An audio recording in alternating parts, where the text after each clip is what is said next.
भी कर रहे हैं आपके मतदाता भी आपके कर्मी है।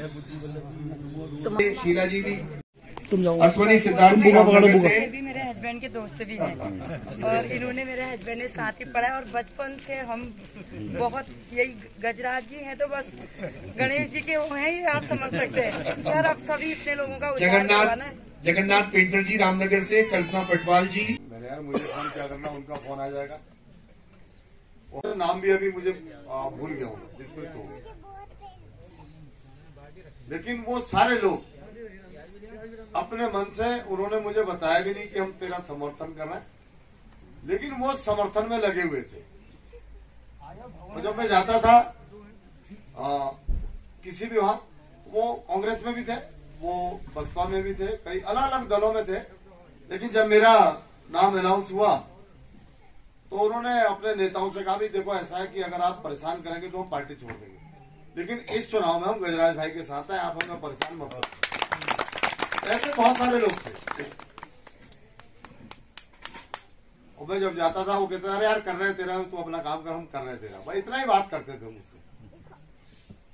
तब मुझे एहसास हुआ कि मैं भी थोड़ी बहुत ठीक हूं।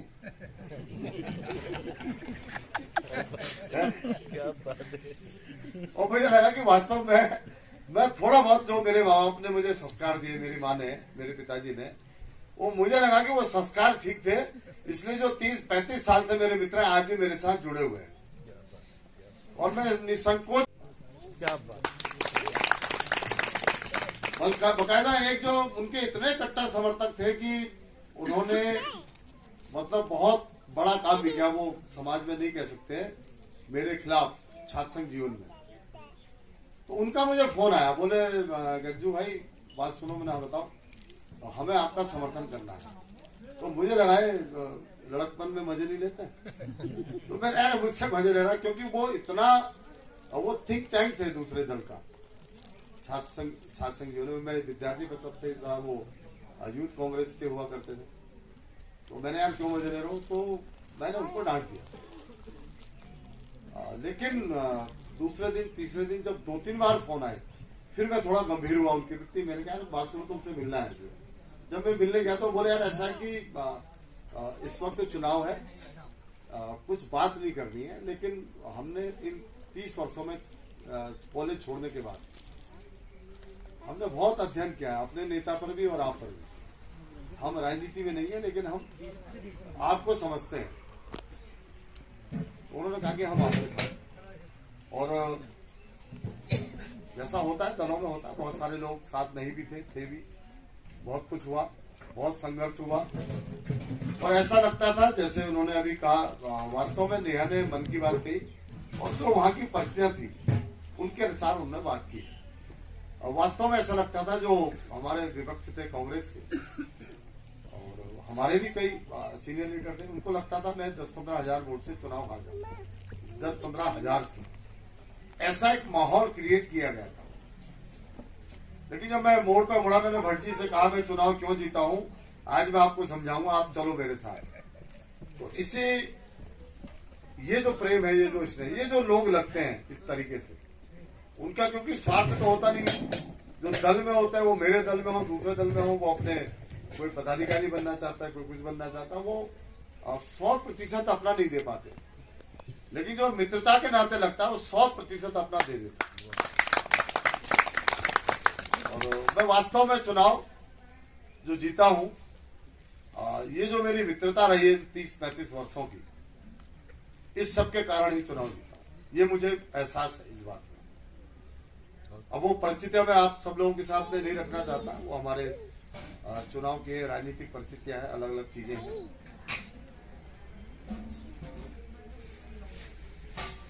मैंने कई सभाओं में 2 बातें कही थी,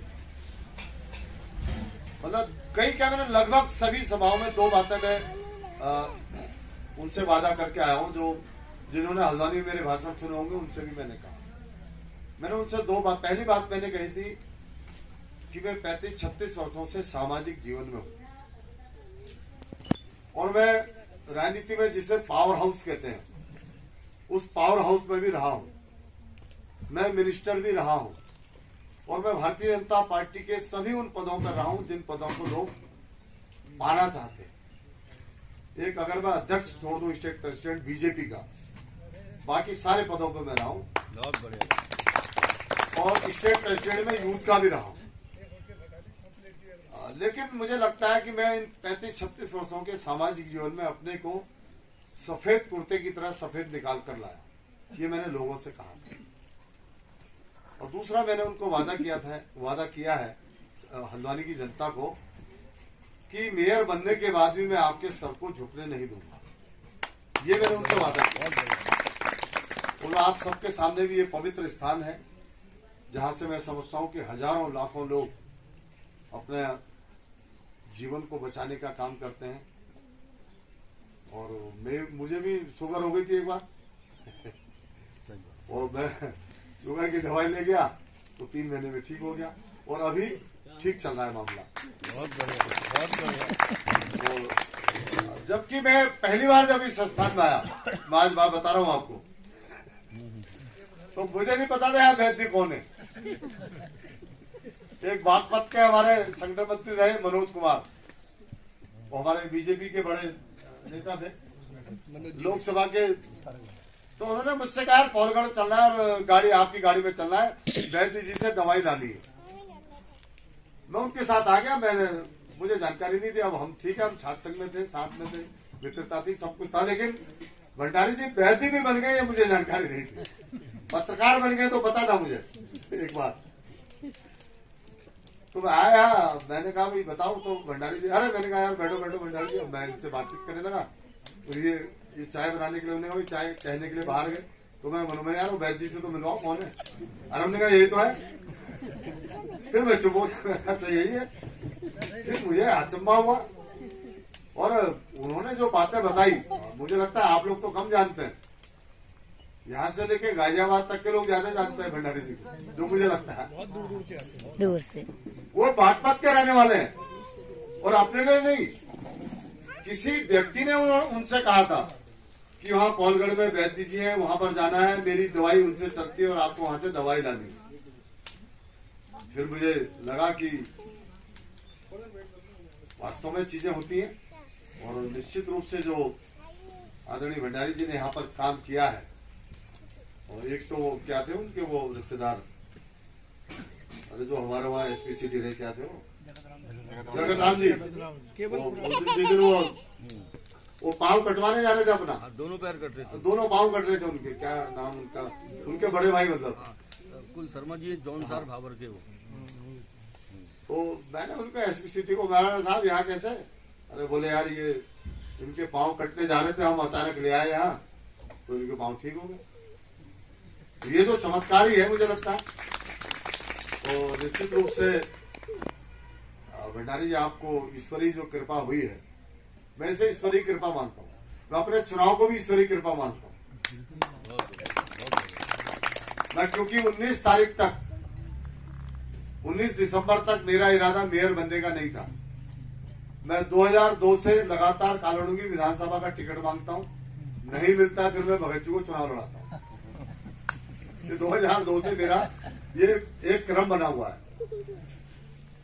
लेकिन मैं ईश्वर पर इसलिए आस्था रखता हूं, मुझे पता है कि ईश्वर एक दिन मुझे भी देगा।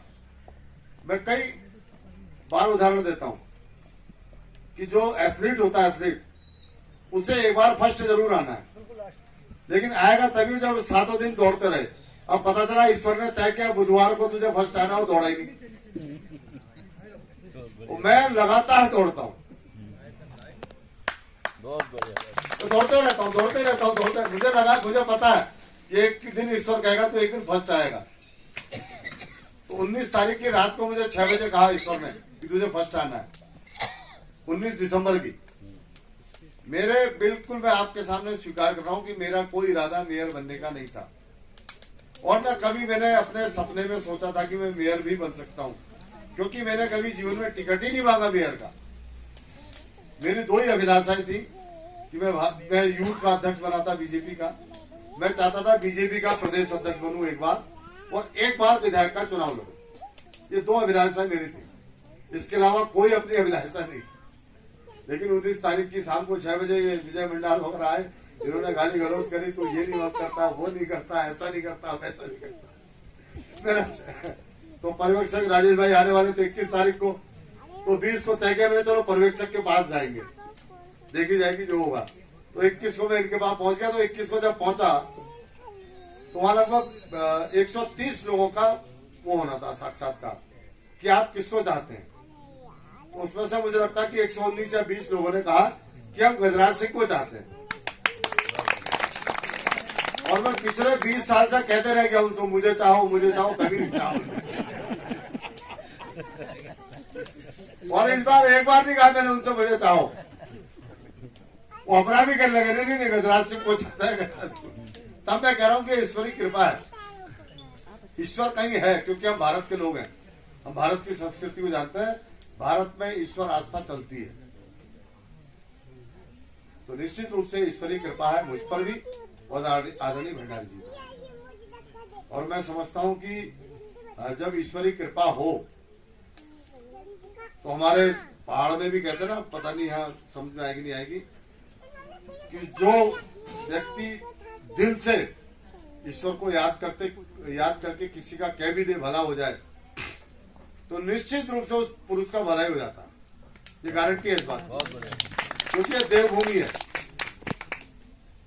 तो भंडारी जी भी यही कहते हैं, जब दवाई देते हैं तो कहते हैं ईश्वर इसका भी भला करना, तो ईश्वर सुनता है और भला हो जाता है। तो निश्चित रूप से बहुत सारे लोग हैं इस गौमूत्र संस्थान से, बहुत अभी तो मुझे लगता है कि अगर ये संडे वगैरह कोई छुट्टी का दिन होता तो ज्यादा लोग आते, लेकिन बहुत सारे लोग जुड़े। मैं जब भी आता हूँ, मैं बिना दवाई लेने भी आता हूँ, वैसे भी आता हूँ। जब मुझे बढ़िया चाय पीनी होती तो मैं यहाँ को आ जाता हूँ मिलने मिलाने कभी आता। पुरानी गपशप भी, भंडारी जी को आपने पुराना रूप नहीं देखा अभी। भंडारी जी उत्तराखंड आंदोलन में मैं समझता हूँ कि कम से कम 1,500 किलोमीटर पैदल चले होंगे और हमको भी चलाया होगा। कहाँ नहीं गए, किस गांव में नहीं गए, कहाँ नहीं गए, क्या नहीं किया, अब वो मैं सुनाने लगूंगा तो फिर पता नहीं क्या क्या होगा। फिर आप भी कहेंगे जब भंडारी जी ऐसे भी थे, क्या पता। अभी जब पिछली बार बीजेपी ने ये तय किया कि भाई सम्मान करना है, जो ठीक मतलब जो राज्य के हितैषी लोगों का सम्मान करना है, तो मेरे दिमाग में जो पहला नाम आया वो प्रदीप भंडारी जी का है। और मैं त्रिवेंद्र सिंह रावत जी को लेकर इनके पास पहुंच गया, मेरा इनका सम्मान करना है। बोले यार तो संस्थान चला रहे। अरे मैंने कहा आप जानते नहीं यार इन्होंने क्या क्या किया है। जब मैं उन्हें गाथा सुनाई तो बोले नहीं वहां तो चलना ही है। फिर मैं भी देख के और यहाँ आए, उन्होंने भंडारी जी का सम्मान भी किया। तो बहुत सारे ऐसे किस्से हैं हमारे, जवानी के कहें, राजनीति के कहें या बचपन के कहें, ये प्रदेश ऐसे नहीं मिला है। इस प्रदेश के लिए लोगों ने अपनी जान तक की कुर्बानी दी है और महिलाओं के साथ रेप तक हुए हैं इस प्रदेश की लड़ाई में। ये केवल इसलिए नहीं मिल गया कि हमने आंदोलन किया, धरना किया, प्रदर्शन किया। आज भी जब हम उस दिन को याद करते हैं, रामपुर तिराहे को, उस कांड को, हमारी रूह कांप जाती है, हमारे आंसू निकल जाते हैं कि क्या हुआ होगा जो माताओं बहनों के साथ ऐसा काम हुआ होगा। कितनी चित्कार हुई होगी, कितना दुखी हुए होंगे वो माता बहन।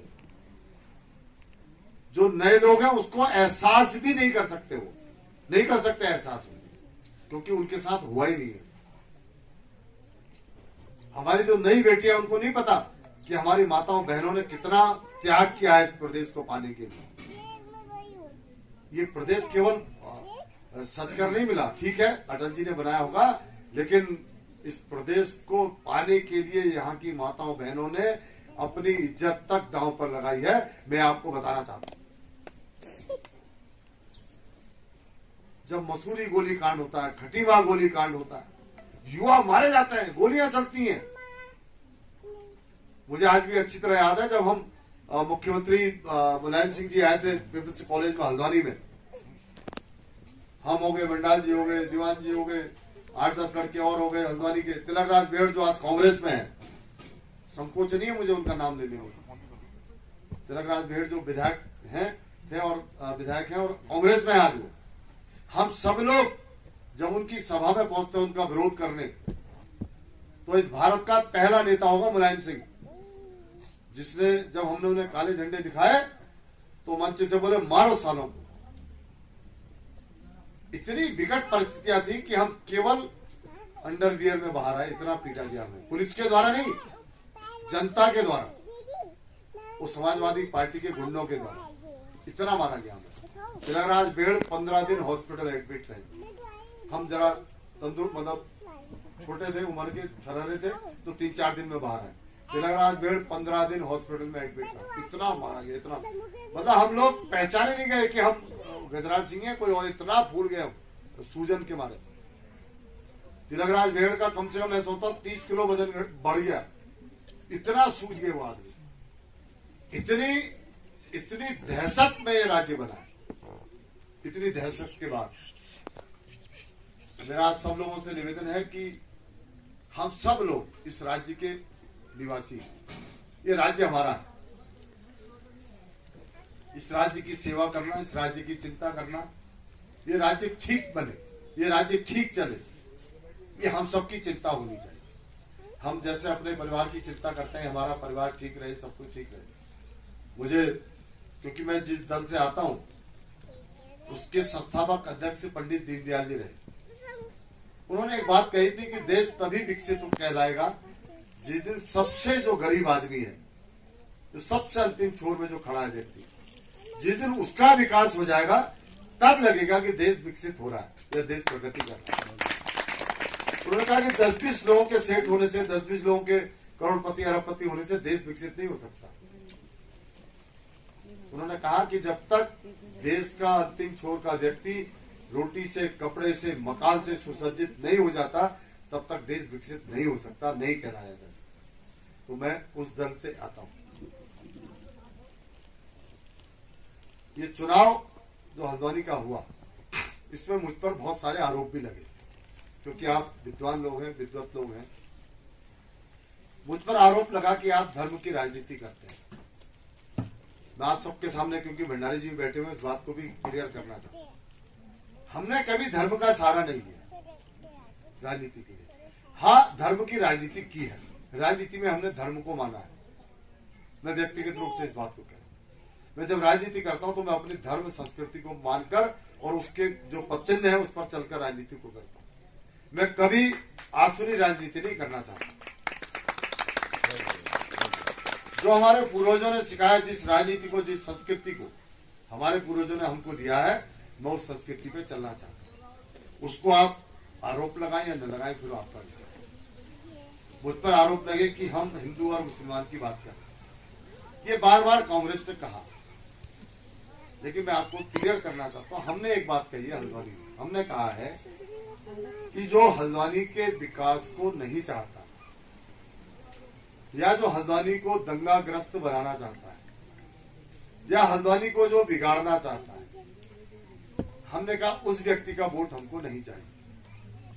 अब वो कौन होगा वो तय कर ले, हमने नाम तो नहीं लिया किसी का। हमने इस आधार पर चुनाव लड़ा और हमने क्लियर कहा कि अगर आप हल्द्वानी के विकास के विरोध में हैं, आप हल्द्वानी को दंगाग्रस्त बनाना चाहते हैं, आप हल्द्वानी को खराब करना चाहते हैं, आप हमें वोट भी मत दीजिए, हमें आपका वोट नहीं चाहिए। और ये वायरल भी हुआ मेरा वो वीडियो, और लोगों ने इस पर कहा भी कि आपने ऐसा क्यों बोला। मैंने कहा हम इसलिए बोल रहे हैं क्योंकि हम चाहते हैं हल्द्वानी ठीक बने, हल्द्वानी सुंदर बने, हल्द्वानी विकसित बने और हल्द्वानी सुरक्षित भी बने। हम तीनों विषयों पर बात करना चाह रहे हैं। अब कुछ लोगों ने कहा कि आप इसलिए इस बात को कह रहे हो। मैंने कहा अगर वो चाहते, वो कहते कि हम हल्द्वानी के खिलाफ हैं, तो हमको उनका वोट नहीं चाहिए, हम तो साफ कह रहे हैं। और मैंने कहा चुनाव के बाद में भी इस बात को रखना, चुनाव से पहले। अभी मुझसे पत्रकार ने फिर पूछा, फिर मैंने उसको यही जवाब दिया। हमने कहा कि आप 23 दिन के मेरे भाषण हैं, एक भी भाषण आप मुझे बता दीजिए जो मैंने धर्म पर आधारित दिया हो। बोले कांग्रेस, मैंने कांग्रेस क्या कहती है वो जाने। मैं तो लाइव हूं, अभी भी मुझे लगता है रिकॉर्ड कर रहे होंगे, लाइव चल रहा होगा। मैं तो अभी भी कह रहा हूं, आगामी चुनाव में भी हमको, मैं फिर कह रहा हूं, जो समाज विरोधी होगा, जो समाज को खराब करना चाहता होगा, जो समाज के खिलाफ लड़ना होगा, हमें उसका वोट आगामी चुनाव में भी नहीं चाहिए। मैं आज फिर कह रहा हूं। हमको केवल उस व्यक्ति का वोट चाहिए जो समाज को ठीक दिशा में ले जाना चाहता है, जो समाज के साथ प्रगति की ओर चलना चाहता है। मैंने तो जब प्रेस की तीसरे दिन तो मैंने कहा कि 1,58,470 मतदाताओं को मैं आभार व्यक्त करता हूं कि उन्होंने लोकतंत्र में अपना विश्वास जताया। अब 1,58,000 मुझे तो वोट नहीं मिले, कांग्रेस को भी मिले और लोगों को भी मिले, लेकिन मैंने आभार इसलिए जताया कि उन्होंने आखिर लोकतंत्र के इस परीक्षा में अपना इम्तिहान दिया है, उन्होंने सहयोग किया है, वो सहभागी बने हैं। क्योंकि भारत में कोई भी काम बिना चुनाव के नहीं होता। अगर आप चुनाव में भाग नहीं ले रहे तो आप इसका सीधा सीधा अर्थ है कि आप भारत का विकास नहीं चाहते। वोट देने का अर्थ है कि आप अपना मेयर, अपना विधायक, अपना प्रधान किसी एक व्यक्ति को 5 साल के लिए सौंपने जा रहे हैं। वो आपके मतों के आधार पर चुना जाता है। यही मैंने प्रेस में भी कहा। मैंने कहा कि जो 1,58,000 जो वोट पड़े हैं वो उन सबको धन्यवाद देता हूं कि उन्होंने लोकतंत्र में विश्वास जताया अपना। और लोकतंत्र ही भारत की सबसे बड़ी ताकत है, और केवल भारत में नहीं पूरे विश्व में है। तो आप सब लोगों से भी फिर कह रहा हूं, फिर निवेदन आपसे भी कर रहा हूं कि आपके आसपास जिन लोगों ने वोट नहीं दिया इस बार, मैं तो चुनाव जीत गया, उसके बाद भी मैं आपसे कह रहा हूं वो किसी को भी वोट दें, किसी भी दल को दें, लेकिन मतदान जरूर करें। मैं चाहता हूं कि लोकतंत्र में 100% मतदान हो। कारण एक है कि उनको जो पढ़े लिखे लोग हैं, जो अच्छे लोग हैं, जो चाहते हैं देश का विकास हो, समाज आगे बढ़े, उनको ये तय करना पड़ेगा कि उनके मत से ही आगामी सरकार बनती है, आगामी मेयर बनता है, आगामी प्रधान बनता है। अब आपने कहा कि साहब ये खराब आदमी है प्रधानी में, इसको मैं वोट नहीं दूंगा, और दूसरा खराब बन गया तो क्या होगा? तो इसलिए मतदान करना जरूरी है। आप सब लोगों से इतना निवेदन करते हुए आदरणीय भंडारी जी का आभार व्यक्त करता हूं, और क्षमा इसलिए मांगता हूं कि मैं 1 घंटा लेट हो गया। उसका कारण ये रहा कि अभी सवेरे 11 बजे मीटिंग हुई कि कल को शपथ है, तो केवल 1 दिन बचा हुआ था, तो उसके लिए तुरंत जहां शपथ होनी है रामला ग्राउंड में, वहां जाना पड़ा। और मैं आप सबको भी आमंत्रित कर रहा हूं, और आदरणीय भंडारी जी से तो निवेदन ही कर रहा हूं कि उन्होंने तो आना ही आना है कल, उनको तो पहुंचना ही है। वो इक्वल बट उसमें नहीं लगना है। कल 2 घंटे दवाइयां बंद रहेंगी संस्थान में। टीम है जोशी जी है नीचे, मतलब देखना जाना बंद रहे। 1 घंटा जाना, 1 घंटा तो शपथ तो 5 मिनट की होती है, ज्यादा होता है, तो आपको तो रहना ही है उसमें। लेकिन आप सब लोग भी वहां आप आए, और आपका वेलकम है। हल्द्वानी में रामला ग्राउंड जो है उसमें शपथ होगी, और मैं आपको भी विश्वास दिलाता हूं कि मुझसे जो भी बन पड़ेगा, मैं संस्थान के लिए भी और हल्द्वानी के लिए भी, और जितना मुझसे बन पड़ेगा मैं निश्चित रूप से करूंगा। आपको भी मैं विश्वास दिलाकर जाता हूं कि जब तक मैं आगामी 5 वर्षों तक, वैसे तो जिंदगी भर का है मेरा ठेका, लेकिन मैं आगामी 5 वर्षों तक कहते जा रहा हूं, मेयर रहने तक आप एक बात मेरे बारे में नहीं सुनेंगे कि गजराज सिंह मिश्र ने कोई गलत काम किया। ये मैं आपको इतना मैं आपसे कह सकता हूं। अच्छा काम किया नहीं किया सुने न सुने, लेकिन गलत काम किया नहीं सुनेंगे। तो इतना मैं आपको विश्वास दिलाता हूं। आप सब यहाँ पर आए, आप सब लोगों ने मुझे इतना प्यार दिया, स्नेह दिया, आशीर्वाद दिया, सहयोग दिया, इतना सम्मान दिया। हमारी दीदी बैठी हुई है गायिका जी, आप सबका मैं बहुत बहुत आभार व्यक्त करता हूँ, धन्यवाद व्यक्त करता हूँ। क्योंकि ये राजनीतिक मंच नहीं है, लेकिन इतना मैं जरूर कहूँगा, जैसा भी राजेश जी ने कहा है, और श्रद्धेय मोदी जी की इच्छा है कि एक राष्ट्र एक चुनाव हो, और उसमें घाटा ज्यादा वैसे बीजेपी को ज्यादा है, इसलिए है कि पूरे देश में उसकी सरकारें ज्यादा है, और अभी भी बहुत जगह चुनाव हो रहे हैं, अधिकतर सरकारें बीजेपी की बनी। तो अगर 28 में एक साथ या 30 में 29 में एक साथ चुनाव होते हैं, तो ज्यादा सरकारें बीजेपी की गिरेंगी, कांग्रेस की तो है नहीं कहीं, लेकिन उसके बाद भी आदरणीय मोदी चाहते हैं कि देश का भला। उन्होंने भी कहा है कि अगर देश के लिए अपनी 2, 4, 5 सरकारें बलिदान भी देनी पड़े तो कोई बात नहीं, लेकिन देश आगे बढ़ना चाहिए। तो इसमें आप सब लोग, केवल आप ही लोग नहीं, अपने आसपास भी माहौल बनाइए, पूरे लोगों को समझाइए कि भाई इससे ये लाभ होगा, ये लाभ होगा, ये लाभ होगा। तो मुझे लगता है कि अगर 5-6 महीने के अंदर पूरी प्रक्रिया लोकतंत्र की हो जाती है देश के अंदर, तो 4.5 वर्ष से प्योरली हम काम कर सकते हैं। नहीं तो अभी होता क्या कि अभी मेयर के चुनाव हुए, आचार संहिता लगी, अब मुझे लगता है 1-2 महीने में नहीं, अरे उससे पहले तो वो शुरू हो गए ना, सहकारिता चुनाव शुरू हो गया, उसमें लोग लगेंगे। फिर जैसे वो खत्म होते तो फिर पंचायत के चुनाव आते हैं, फिर वो जैसे खत्म होते तो फिर दूसरे चुनाव आ जाएंगे, फिर तीसरे चुनाव आ जाएंगे। अन्य राज्यों में आते हैं, कभी यहाँ है कभी वहाँ है। तो मुझे लगता है कि उससे समय की भी बर्बादी होती है और पैसों की तो है ही, खैर पैसों की तो बहुत बर्बादी। अगर एक साथ एमएलए एमपी के चुनाव हो जाएंगे तो एक साथ ही खर्चा भी बचेगा, और जो खर्चा बचेगा पैसे तो आपके ही हो भाई, सरकार के पास अलग से फैक्ट्री तो है नहीं पैसे बनाने की, विकास में काम भाई आपके पैसे हो, जितना भी धन सरकार के पास हो सब आपका ही है। आपने जो टैक्स दिया वो सरकार के पास जमा होगा, आपका ही पैसा, अलग से मोदी जी की फैक्ट्री नहीं है, बीजेपी की फैक्ट्री नहीं है, किसी सरकार की फैक्ट्री नहीं है। जो पैसा आप सरकार को दे रहे हैं वही सरकार आपके काम में आ रही है, वो आपका ही पैसा बच जाएगा, और जो बचेगा तो अच्छे काम में लग जाएगा, ऐसा मुझे लगता है। तो इस माहौल को भी आप बनाइए, आपस में भी बातचीत करिए, लोगों से भी बातचीत करिए कि भाई मोदी जी ये ठीक काम कर रहे हैं, मोदी जी का ये कहना ठीक है, एक राष्ट्र एक चुनाव। तो मुझे लगता है कि धीरे धीरे आपकी आवाज जब निकलेगी आसपास, तो अपने आप एक माहौल क्रिएट हो जाएगा पूरे देश में। तो जो लोग विरोध करना भी चाहेंगे तो मुझे लगता है कि वो विरोध नहीं कर पाएंगे, ऐसा मुझे एहसास होता है, महसूस होता है। आप सबने मुझे आमंत्रित किया, आपका बहुत बहुत धन्यवाद। जय हिंद, जय भारत, जय उत्तराखंड और जय हल्द्वानी। बहुत बहुत धन्यवाद। तो ये गजराज बिष्टू जी के प्रवचन थे, आप लोगों ने सुन लिया। तो आज योगेश कल इनका शपथ ग्रहण है।